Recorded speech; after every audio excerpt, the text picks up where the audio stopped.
This is the Declaration of Freedom of the Black Man. This is freedom of thought.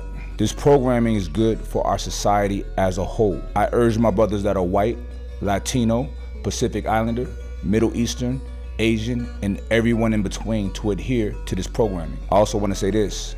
We all have a common enemy, and it has nothing to do with skin color. I'm addressing the most melanated because our leadership always seems to get murdered, discredited, arrested, and in modern days, deplatformed. We have filth like racism and anti-Semitism thrown upon us at will. It's not true and it's not fair.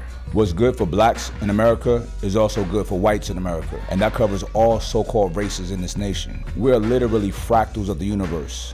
The universe finds efficiency and it duplicates it over and over and over.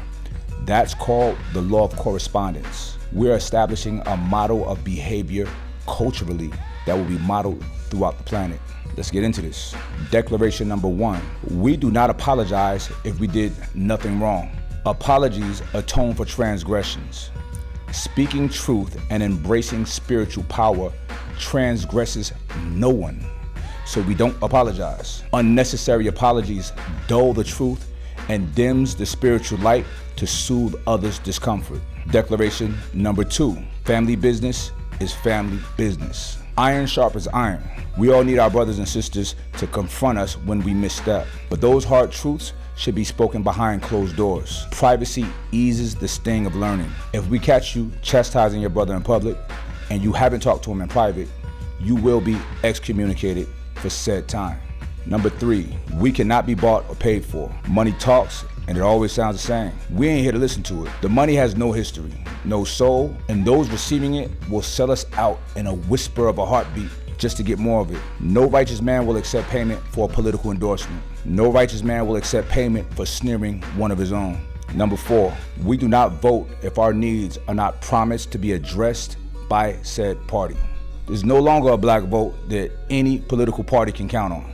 If the critical needs for our children, elderly, working men and women, and our communities as a whole are not addressed by either political party, we ain't gonna vote. We are 14% of the United States population. In the 2020 election, Biden won by 4%. Blacks overwhelmingly voted for him and the Democratic Party. Blacks have been loyal to the Democratic Party for years. They've done nothing for the blacks. They say nice things around the time of election just to give you the illusion that they're here for you. But in reality, they're only here for your votes. Generally speaking, politicians as a whole are not ethical people. They're not leaders. They don't care about me or you. They are merely people with jobs and they write laws. That's it. The motivation behind what they do is typically financial. They're hustlers, and we need to understand that. Being a politician is not some benevolent occupation, but that's okay. You just gotta respect your vote enough and respect yourself to make it transactional. If they want your vote, we need promises on what we're gonna get in return in writing. I'm not throwing all politicians under the bus. I actually know a couple good ones, but most of them, they're not here for us.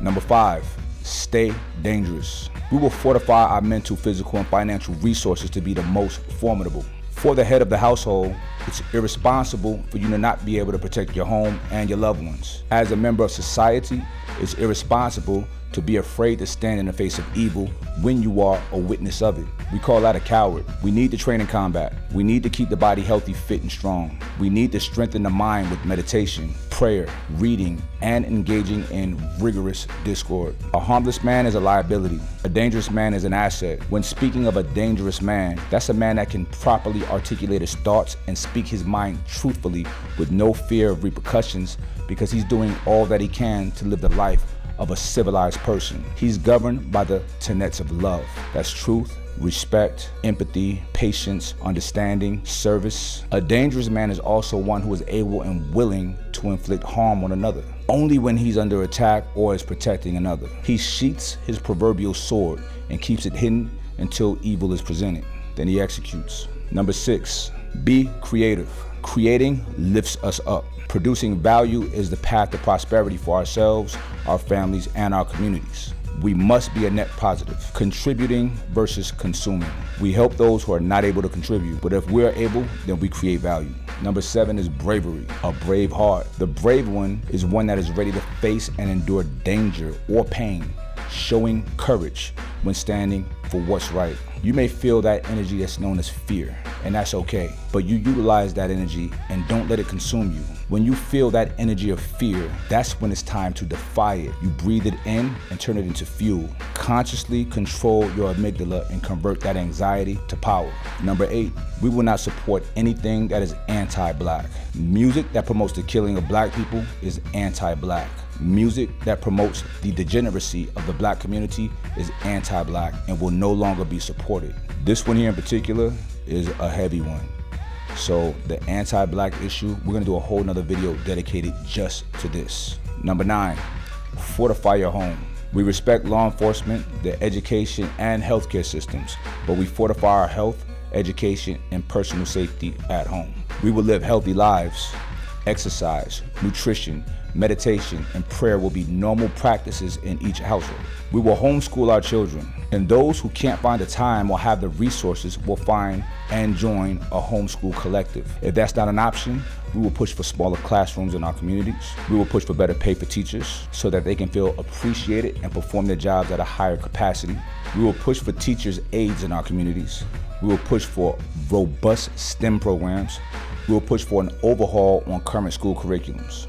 We will be more heavily involved in the school board in our districts. If you don't, then you don't care about your child. You're literally letting complete strangers set the course of your child's life. We will also be law-abiding citizens. We will not tolerate illegal activities in our communities. We will be in communication with law enforcement in our areas to start a dialogue that should have been started a long time ago. If you don't participate in the process, we can't really expect them to care for our concerns. We have to be present in our communities. It's a must. We also will be monitoring and auditing police activity in our communities. We just want to see what's going on. Please take these, share this information. We all need to be reprogrammed and on code for what's best for us, our own personal sovereignty. All right, peace.